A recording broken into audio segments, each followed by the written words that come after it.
എല്ലാവർക്കും സ്വാഗതം. +2 കെമിസ്ട്രിയിലെ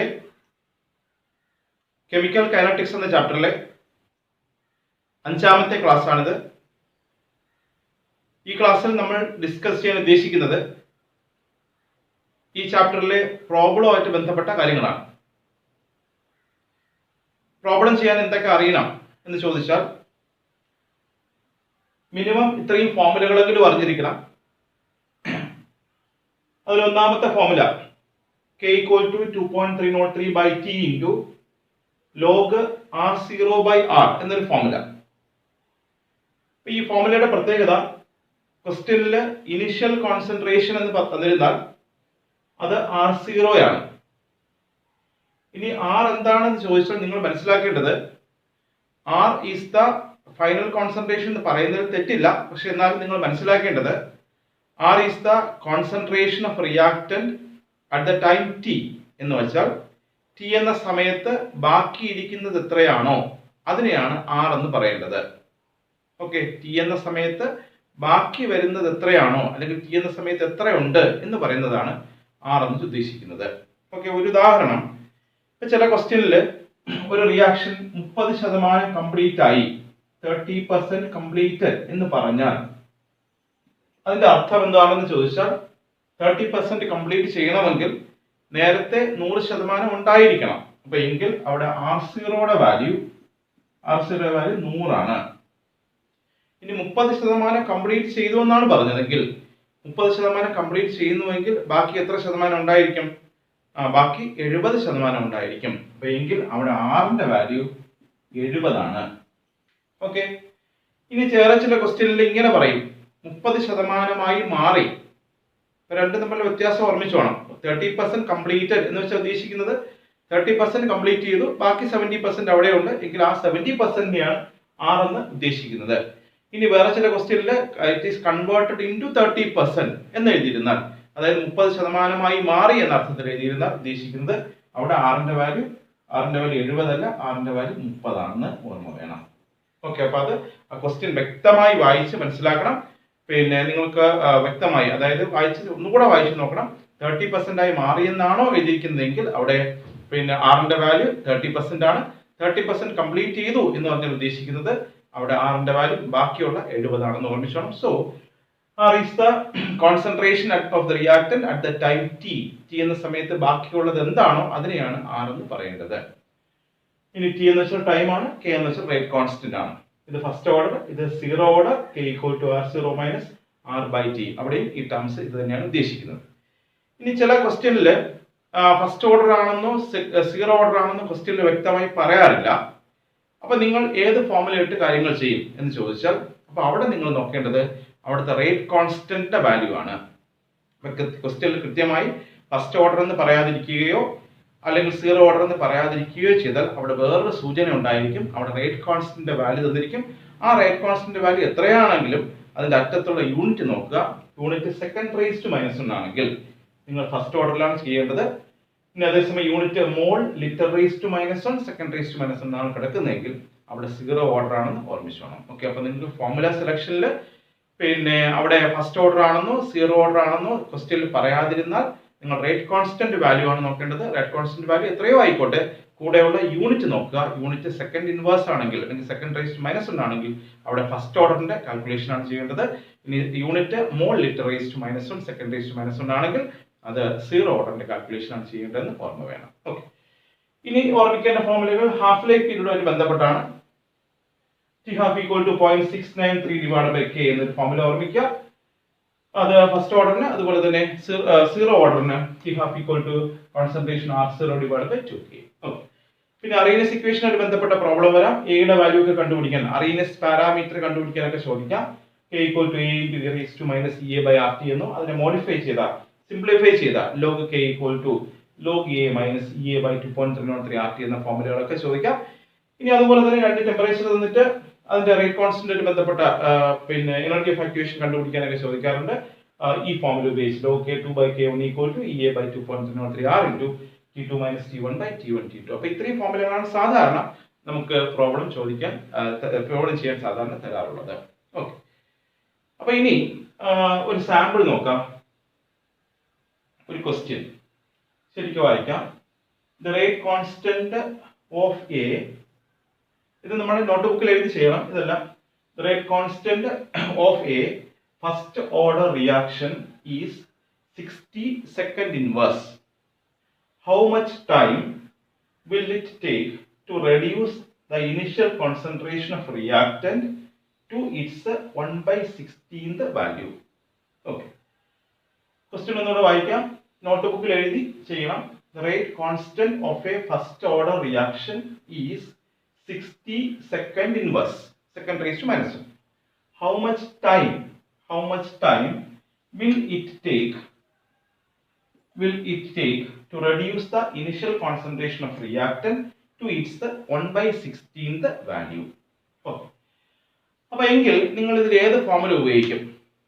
how much time ആണ്. അപ്പോൾ ഇവിടെയും ടൈം ടി ഉണ്ട്, ഇവിടെയും ടൈം ടി ഉണ്ട്. അപ്പോൾ ഫസ്റ്റ് ഓർഡർ ആണോ സീറോ ഓർഡർ ആണോ? ശരി. അപ്പോൾ സൂചനകൾ എന്തെങ്കിലും ഉണ്ടോ? സൂചനകൾ എന്തോ ഉണ്ട് ആണല്ലോ. The rate constant of a first order reaction is 60 second raised to minus 1. അപ്പോൾ സെക്കൻഡ് റേസ് ടു മൈനസ് 1 എന്നുണ്ട്. അതിന്റെ അർത്ഥം എന്ന് വെച്ചാൽ ഫസ്റ്റ് ഓർഡർ ആണ് കാര്യങ്ങൾ എന്ന് മനസ്സിലാക്കുക. സോ ഫസ്റ്റ് ഓർഡർ ഫോർമുല ഇങ്ങോട്ട് എഴുതാം. K equal to 2.303 by T into log R0 by R. Okay. ഇനി ക്വസ്റ്റ്യനിൽ ഹൗ മച്ച് ടൈം ടി ആണ് കണ്ടുപിടിക്കുന്നത്. So T equal to 2.303 by K into log R0 by R. ശരി. അപ്പൊ ഇതിന്റെ ഓരോ ടേംസ് ഉണ്ടോ എന്ന് പരിശോധിച്ചാൽ മതിയല്ലോ. കെയുടെ വാല്യൂ ഉണ്ടോ? ഉണ്ട്. കെയുടെ വാല്യൂ റേറ്റ് കോൺസ്റ്റന്റ് തന്നിട്ടുണ്ട്. K equal to 60 second inverse. ഇനി R0 വാല്യൂ, ആറിന്റെ വാല്യൂ ക്വസ്റ്റ്യനിൽ സൂചനയുണ്ട്. How much time will it take to reduce the initial concentration of reactant to its 1/16th value. അപ്പൊ ഇവിടെ പെർസെന്റേജ് അല്ല വന്നിരിക്കുന്നത്, 1/16th ആയി മാറണം. അപ്പൊ എങ്കിൽ ആറിന്റെ വാല്യൂ 1/16th ആണെങ്കിൽ 16ൽ 1 ആണെങ്കിൽ R0 വാല്യൂ 1 ആയിരിക്കും. R0 ഇനിഷ്യൽ കോൺസെൻട്രേഷൻ 1 ഉണ്ടെങ്കിൽ 1ന്റെ 16ൽ 1 ആയിട്ട് മാറാൻ കഴിയുള്ളൂ. ഇനിഷ്യൽ കോൺസെൻട്രേഷൻ 100 ആണെങ്കിൽ 100ന്റെ 16ൽ 1 എന്ന് പറയണമായിരുന്നു. സോ ഇവിടെ പെർസെന്റേജ് അല്ല തന്നിരിക്കുന്നത്, പകരം ആ വാല്യൂ തന്നെ തന്നിരിക്കുന്നു. R0 ഇനിഷ്യൽ ആയിട്ട് 1 ഉണ്ടെങ്കിൽ ആ 1ന്റെ 16ൽ 1 ആയിട്ട് കൺവേർട്ട് ചെയ്യണം എന്നാണ് എഴുതിയിരിക്കുന്നത്. സോ R0ക്ക് പകരം നമ്മൾ ലോഗ് R0ക്ക് പകരം 1 എന്ന് കൊടുക്കുക, R ന് പകരം 1/16 എന്ന് കൊടുക്കുക. സോ ഈ ഫോർമുല സബ്സ്റ്റിറ്റ്യൂട്ട് ചെയ്യാം. T equal to 2.303 by K ക്ക് പകരം 60 ലോഗ് R0 1 ആണ്, R ന്റെ വാല്യൂ 1/16 ആണ്. ഇത് ക്യാൻസൽ ചെയ്ത് മുകളിലോട്ട് വരാം. T equal to 2.303 by 60 into log 16. നിങ്ങൾ ലോഗ് 16ന്റെ വാല്യൂ എടുക്കുക, എന്നിട്ട് ഇതിലോട്ട് സബ്സ്റ്റിറ്റ്യൂട്ട് ചെയ്യുക. നിങ്ങൾക്ക് ടിയുടെ വാല്യൂ കിട്ടുമെന്ന് ഓർമ്മിച്ചാണ്. സോ ഈ പ്രോബ്ലം ഇങ്ങനെ നമുക്ക് ചെയ്യാം. അപ്പൊ അടുത്തൊരു പ്രോബ്ലം കൂടെ എഴുതാം.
ശരി. അപ്പോൾ ഒരു പ്രോബ്ലം കൂടെ വായിക്കാം.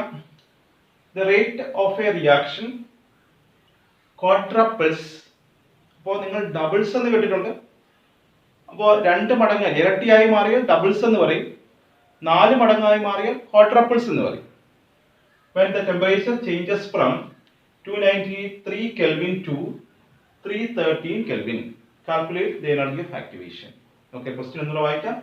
The rate of reaction quadruples when the temperature changes from 293 Kelvin to 313 Kelvin. Calculate energy of activation.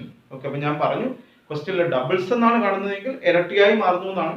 ക്വസ്റ്റ്യനിലെ quadruple എന്ന് കണ്ടാൽ അത് 4 മടങ്ങായി മാറുന്നു. അപ്പൊ എങ്കിൽ ഉപയോഗിക്കേണ്ട ഫോമുല ആദ്യം നോക്കാം. ഇപ്പൊ രണ്ട് ടെമ്പറേച്ചർ വാല്യൂ ഉണ്ട്, എനർജി ഓഫ് ആക്ടിവേഷൻ കണ്ടുപിടിക്കണമെങ്കിൽ ഈ ഫോമുല ഉപയോഗിക്കാം. So log K2 by K1 equal to EA by 2.303 R into T2 minus T1 by T1 T2. Okay. Energy of activation ആണ് കണ്ടുപിടിക്കേണ്ടത്. So EA equal to arrange ചെയ്യാം. EA equal to 2.303 ഇങ്ങോട്ട് വരാം, R into T1 T2 divided by താഴോട്ട് T2 minus T1 into log അവസാനം എഴുതുന്നതാണ് ഏറ്റവും സൗകര്യം ഫോമുലയിൽ, log K2 by K1. ഇതിനെ റീഅറേഞ്ച് ചെയ്ത് EA കണ്ടുപിടിക്കുന്ന രീതിയിൽ എഴുതിയിട്ടുണ്ട്. ലോഗ് അവസാനം എഴുതുക, അല്ലെങ്കിൽ ഇവിടെ ലോഗ് ഇട്ടാൽ ചിലപ്പോൾ കൺഫ്യൂഷൻ വരും. എല്ലാത്തിനും ലോഗ് എടുക്കാൻ സാധ്യതയുണ്ട് നിങ്ങൾ. ഓക്കെ, അപ്പൊ ഇനി ഓരോന്നായിട്ട് പരിശോധിക്കാം. ടെമ്പറേച്ചർ വാല്യൂ T1 വാല്യൂ ഉണ്ട്, T1 ഈക്വൽ ടു 293 Kelvin. ഇത് ഓക്കെ. T2 വാല്യൂ 4 മടങ്ങ് 313 Kelvin. അതായത് ആറിന്റെ വാല്യൂ 8.314 ജൂൾ നമുക്കറിയാം. T2 ഇത്രയായി. ഇനി K1 K2 വേണം. അപ്പൊ അതിന് സൂചനയുണ്ട് ക്വാഡ്രപ്പിൾ ആയെന്നാണ്. അപ്പൊ അതിന്റെ അർത്ഥം എന്ന് വെച്ചാൽ K1ന്റെ വാല്യൂ K ആണെങ്കിൽ K2ന്റെ വാല്യൂ ഡബിൾസ് എന്ന് വെച്ചാൽ 2 മടങ്ങായി 2K ആയി മാറി. ക്വാഡ്രപ്പിൾ എന്ന് വെച്ചാൽ 4 മടങ്ങായി, സോ 4K ആണ്. ഓക്കെ, അപ്പൊ അങ്ങനെ എടുക്കണം. K1ന്റെ വാല്യൂ K ആയിട്ട് എടുക്കുന്ന സമയത്ത് K2ന്റെ വാല്യൂ 4K ആയിട്ട് എടുക്കുക. സോ ഇവിടെ സബ്സ്റ്റിറ്റ്യൂട്ട് ചെയ്യുന്ന സമയത്ത് നമുക്ക് സബ്സ്റ്റിറ്റ്യൂട്ട് ചെയ്ത് നോക്കാം. EA ഈക്വൽ ടു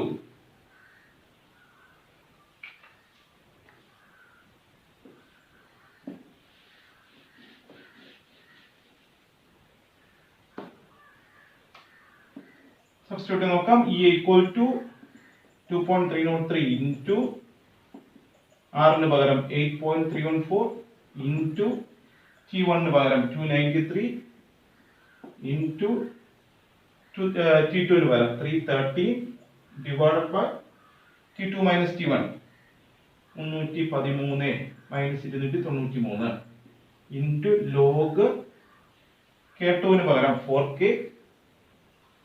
K1 പകരം K. ഓക്കെ, അപ്പൊ നിങ്ങൾക്ക് സബ്സ്റ്റിറ്റ്യൂട്ട് ചെയ്യുമ്പോഴേ കാര്യം മനസ്സിലായിട്ടുണ്ട്. അവിടെ കെയും കെയും ക്യാൻസൽ ചെയ്തിട്ട് പിന്നെ ഒരു നമ്പർ മാത്രമേ ഉള്ളൂ, ലോഗ് 4 എന്നൊരു നമ്പർ മാത്രമേ ഉള്ളൂ. ചെയ്യേണ്ട ഇത്രയും എല്ലാം നമ്പർ ആയി കഴിഞ്ഞു. ലോഗ് 4ന്റെ വാല്യൂ എടുക്കുക, മൾട്ടിപ്ലൈ ചെയ്യുക, ആൻസർ കിട്ടുന്നുണ്ട്. അത്രയും ജൂളിൽ കിട്ടുന്നുണ്ട്. ആ ജൂളിൽ കിട്ടുന്ന വാല്യൂനെ കിലോ ജൂൾ ആക്കാനൊക്കെ നിങ്ങൾക്ക് അറിയാം. ഓക്കെ, അപ്പൊ എങ്കിൽ പ്രോബ്ലം ചെയ്ത് നോക്കുക. മുമ്പ് നമ്മൾ പറഞ്ഞിട്ടുള്ളത് പോലെ തന്നെ പ്രോബ്ലം ചെയ്യേണ്ട സമയത്ത് ശ്രദ്ധിക്കേണ്ട കാര്യങ്ങൾ എന്ന് വെച്ചാൽ ആദ്യം ഇൻ ടെക്സ്റ്റ് ക്വസ്റ്റ്യൻ എപ്പോഴും അങ്ങനെ ചെയ്യാവൂ. ഇൻ ടെക്സ്റ്റ് ക്വസ്റ്റ്യൻ, അതായത് ടെക്സ്റ്റ് ബുക്കിനകത്ത് ബോക്സിനകത്ത് ചെയ്തിരിക്കുന്ന ചോദ്യങ്ങൾ ആദ്യം ചെയ്യുക. അത് ഒന്നാം ഘട്ടം. രണ്ടാം ഘട്ടം എന്ന് വെച്ചാൽ അതിനകത്ത് ടെക്സ്റ്റ് ബുക്കിനകത്ത് തന്നെയുള്ള വർക്ക്ഡ് ഔട്ട് അതിനകത്ത് തന്നെയുള്ള മറ്റ് ക്വസ്റ്റ്യൻസ്, അതായത് ബോക്സിൽ ചെയ്യാത്ത ക്വസ്റ്റ്യൻ മാത്രം ഇട്ടിട്ടുള്ള കാര്യങ്ങൾ ചെയ്യുക. അപ്പൊ അതിനുശേഷം ടെക്സ്റ്റ് ബുക്കിന്റെ ബാക്കിൽ വരുന്ന എക്സസൈസ് ചെയ്യുക. ഓക്കെ, അപ്പൊ ആ ക്രമത്തിൽ ചെയ്യുക. ആദ്യം വർക്ക്ഔട്ട് ചെയ്തിരിക്കുന്ന ക്വസ്റ്റ്യൻസ് ചെയ്ത് പഠിക്കുക. അപ്പൊ അതിനുശേഷം അതിനകത്ത് ക്വസ്റ്റ്യൻ മാത്രം തന്നിരിക്കുന്ന ക്വസ്റ്റ്യൻസ് ഉണ്ട്, അത് ക്വസ്റ്റ്യൻ എഴുതി ആൻസർ ചെയ്ത് പഠിക്കുക. പിന്നെ അതിനുശേഷം മാത്രം പിന്നെ നിങ്ങൾ എക്സസൈസിലുള്ള ക്വസ്റ്റ്യൻസ് ചെയ്ത് പഠിക്കുക. ഓക്കെ, അപ്പൊ ഇതിനകത്ത് ഒരുപാട് ചോദ്യങ്ങൾ വരാൻ സാധ്യതയുണ്ട്. പ്രോബ്ലം ചോദിക്കാനുള്ള 4 ചാപ്റ്റർ, നമുക്ക് +2 4 ചാപ്റ്ററിലാണ് പ്രോബ്ലം വരുന്നത്. ആദ്യത്തെ 4 ചാപ്റ്റർ, അതായത് solid state, solution, electro chemistry, kinetics, ഈ 4 ചാപ്റ്ററിൽ നിന്ന് 2 പ്രോബ്ലങ്ങൾ നമുക്ക് മൊത്തത്തിൽ പ്രതീക്ഷിക്കാം. ഓക്കെ, അപ്പൊ നല്ലോണം ചെയ്ത് പഠിക്കാം. ശരി, ബാക്കിയുള്ള കാര്യങ്ങൾ അടുത്ത ചാപ്റ്ററുമായിട്ട് ബന്ധപ്പെട്ട കാര്യങ്ങളൊക്കെ നമുക്ക് അടുത്ത ക്ലാസ്സിൽ സംസാരിക്കാം.